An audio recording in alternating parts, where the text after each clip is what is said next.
दोस्तों नमस्कार, आप देख रहे हैं मास इंडिया और मैं बीहू कुमार शाह। देखिए, लगातार 2024 का लोकसभा चुनाव जो है अंतिम चरण में चल रहा है। 5वें चरण की बात करें, अब छठा 7वां चरण बचा हुआ है, लेकिन मुद्दा जो है बहुत बड़ा है इस बार कि आखिरकार मोदी जी का 400 पार हो पाएगा या उससे पहले कहीं न कहीं इंडी गठबंधन की जो कई सारी टीम है, कई सारी पार्टियां जो मिली हुई है, वो कितना दमखम दिखा पाएंगे। ये तमाम जो है बातें लगातार अभी सोशल मीडिया में तैर रही है और मीडिया की सुर्खियों में लगातार ये चल रहा है। सबसे पहले स्वागत है शशांक जी उनका मुद्दों की बात करने के लिए। हमारा ये पहला सवाल ये है कि लगातार बयानबाजी चल रहा है, जहाँ एक तरफ मोदी जी कहते हैं कि कई इंटरव्यू में शहजादे पर फोकस कर रहा है, वहीं शहजादा जो है कह रहे हैं कि खटाखट नौकरियां हम देंगे, ये लोग देश को बेचने में लगे। देखिए, रामधारी सिंह दिनकर जी की पंक्तियां है कि नहीं फूलते कुसुम मात्र राजाओं के ऊपर, अमित बार खिलते हुए गुड़ से दूर कुंज का नहीं, समझे कौन रहस्य प्रकृति का बड़ा अनोखा हाल, गुदड़ी में रखती चुन चुन के बड़े कीमती। तो आदरणीय प्रधानमंत्री नरेंद्र मोदी जी गरीबों के बेटे हैं। समाज के अंतिम पायदान पर बैठा हुआ जो व्यक्ति है, उसकी आंखों में जो सपने हैं, उन सपनों को जीवंत करने की लड़ाई भारतीय जनता पार्टी के नेतृत्व में और नरेंद्र मोदी जी के नेतृत्व में पूरा देश लड़ रहा है। तो दूसरी तरफ ये शहजादों की पूरी टीम इस देश पर लगातार सांस्कृतिक आक्रमण, इन्हें राजकुमार भी कह सकते थे, लेकिन शहजादा क्यों कहते? क्योंकि इस देश पर लगातार जो सांस्कृतिक आक्रमण है, उसमें गुलाम, खिलजी, तुगलक, सैयद, लोदी, मुगल, अफगान और ब्रिटिश ईस्ट इंडिया कंपनी की गोद में बैठ करके एक पार्टी का जन्म होता है। उस पार्टी का नाम क्या है? कांग्रेस। और कांग्रेस की गोद में ये कुछ छुटभैया पार्टियों का जन्म हुआ। और छुटभैया पार्टियों के छुटभैया नेता वो किस युवराज के पीछे पीछे घूमते हैं, किस शहजादे के पीछे घूमते हैं? तो उस व्यक्ति का नाम है राहुल गांधी। निश्चित रूप से 4 तारीख के बाद 5वां तारीख नहीं होगा, राहुल गांधी नानी गांव इटली दिखाई देंगे। बिल्कुल। लेकिन सवाल ये भी है ना कि क्या विपक्ष में अपने जितनी भी पार्टियां मिली हुई है वो एकजुट रहेंगे तभी तो असर बन पाएगा, लेकिन एकजुट में कहीं कमी है या फिर कुछ उधर उधर है? देखिए, चांद की बातें करते हो धरती पे अपना घर, रोज बनाते ताजमहल, संगमरमर क्या कंकड़ पत्थर भी नहीं, सूखी नदियां नाव लिए बहते हुए किस भ्रम में जीते रहते हो? कि नरेंद्र मोदी जी को हटाने का जो भ्रम पाल के ये लोग बैठे हुए हैं, देश की यशस्वी जनता इनके मुंह पे लालू जी के द्वारा चुराया गया अलकतरा जो है ना, वही अलकतरा खोते ही इनके मुंह पे छूटेगा भी नहीं। वो अलकतरे के दाग है लालू जी तो। और बिहार में के परिप्रेक्ष्य में बात करें तो लालू जी को तो ना बिहार में होना चाहिए ना तिहाड़ में होना चाहिए, उनको अंडमान के जेल में होना चाहिए। और केजरीवाल की बात करें तो खालिस्तानियों की गोद में बैठा है, भारत को टुकड़े टुकड़े गैंग की गोद में बैठाने का काम करता है। और तीसरे तरफ ममता बनर्जी की बात करो तो रोहिंग्या मुसलमानों के गोद में बैठ करके खेलने वाले लोग हैं। ये तो रोहिंग्याओं को आगे बढ़ाने की बात करते हैं।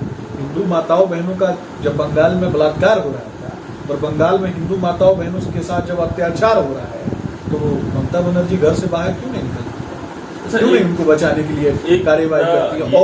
और दक्षिण भारत में मुस्लिम लीग कहता है कि सनातन मान्यताओं में बसे हुए लोगों को जिंदा जला देंगे, मंदिरों के आगे मार करके टांग देंगे।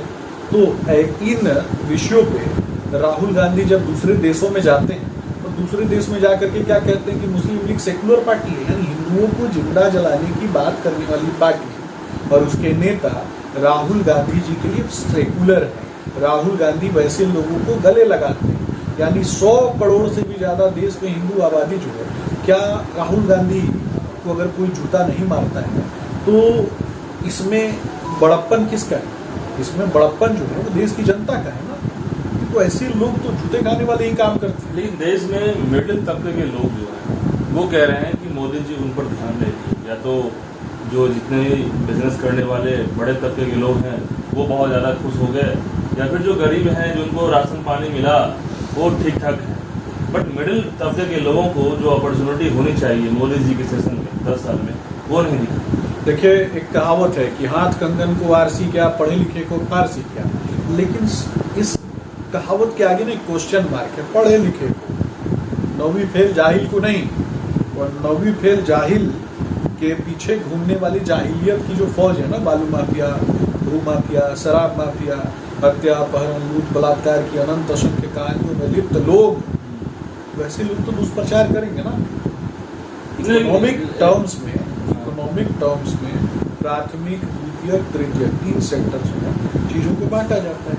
प्राथमिक सेक्टर अर्थात कृषि क्षेत्र, कृषि क्षेत्र में आप देखेंगे कि नदी जोड़ो परियोजना लेकर के कौन आया? हजारों हेक्टेयर भूमि जो कि सिंचित नहीं थी, उस भूमि को सिंचित करने का काम भारतीय जनता पार्टी ने किया। द्वितीयक सेक्टर की आप बात करते हैं तो द्वितीयक सेक्टर में वही तो बता रहा ना, द्वितीयक सेक्टर में लघु एवं कुटीर उद्योग, और उसके बाद हेवी इंडस्ट्रीज और लघु एवं कुटीर उद्योग में कौन काम करता है? ये मध्यम तबका। इस मध्यम तबके के लिए करोड़ों नौकरियों का सृजन किसने किया? ये नरेंद्र मोदी जी की सरकार ने किया। जब मध्यम तबके का बच्चा जाकर के यूक्रेन में जाकर के मेडिकल की तैयारी कर रहा था, सस्ते कम पैसे में मेडिकल डॉक्टर और इंजीनियर बन रहे थे, और जब वहाँ पे रूस और यूक्रेन के बीच में युद्ध चल रहा था, तो वहाँ से उनको बचाने का काम भी तो नरेंद्र मोदी जी ने किया। बात ये आ रही है कि आंशिक तरीके से बात हुई ना, लेकिन जो पूर्ण रूप से जो विकास की बात आती है, पूरा फोकस्ड होने की बात आती है, वो कहीं न कहीं कमी दिख रही है। देखिए, ये आपके हिसाब से आंशिक हो सकता है, हमारे हिसाब वही बता रहा हूँ ना, ये पब्लिक डोमेन की बात है। पब्लिक वही तो समझाना है। हाँ। जब बालू माफिया से बात करेंगे ना, तो बालू माफिया अपने हिसाब से एजेंडा डालेगा। जब शराब माफिया से बात करेंगे ना, तो शराब माफिया अपनी, वही तो बता रहा हूँ ना, वही बता रहा हूँ। आम पब्लिक के भेष में कौन कालनेमी बना हुआ फिर रहा है, राजद का एजेंट बन के फिर रहा है, ये भी तो देखना है ना।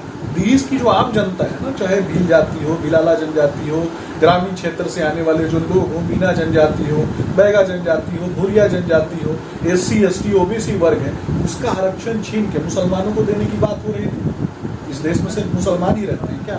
हिंदू नहीं रहते हैं क्या? 100 करोड़ से भी ज्यादा हिंदू हैं, बहुसंख्यक आबादी है।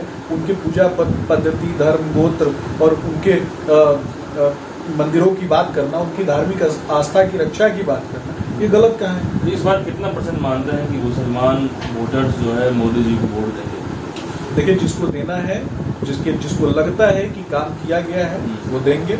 जिसको नहीं देना था, उन्होंने नहीं दिया है। जो नहीं देना चाहते हैं, वो नहीं देंगे। हम तो सीधा सीधी कहते हैं ना कि 100 करोड़ से भी ज्यादा जो हिंदू इस देश में रहते हैं, उनके लिए सीना ठोक के कहता हूँ कि उनकी धार्मिक आस्था और पूजा पद्धति पे जो उंगली करेगा, उसको करारा जवाब भारतीय जनता पार्टी के राजद प्रायोजित गुंडा तंत्र को जवाब देने का काम भारतीय जनता पार्टी करेगी।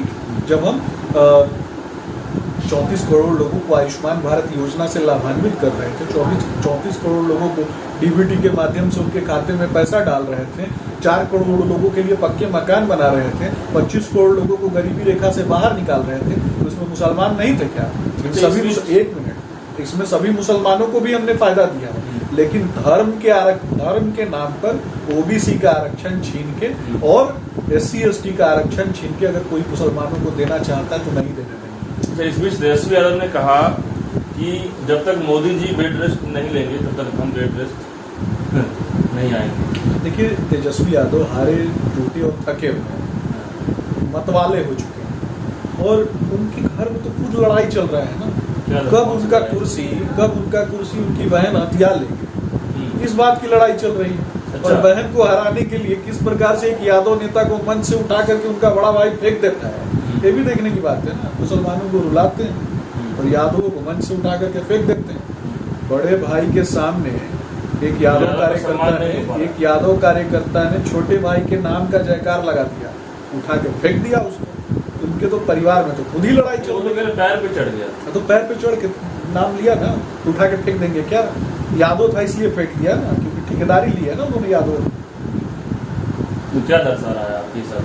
यही दर्शा रहा है, तो किसी के सगे नहीं, किसी के साथ। तो दोस्तों, तमाम सारे मुद्दे पे सुमित शशांक ने क्लियर कर दिया है। बाद बाकी आपकी राय क्या है, मुझे कमेंट बॉक्स में बताएं। धन्यवाद।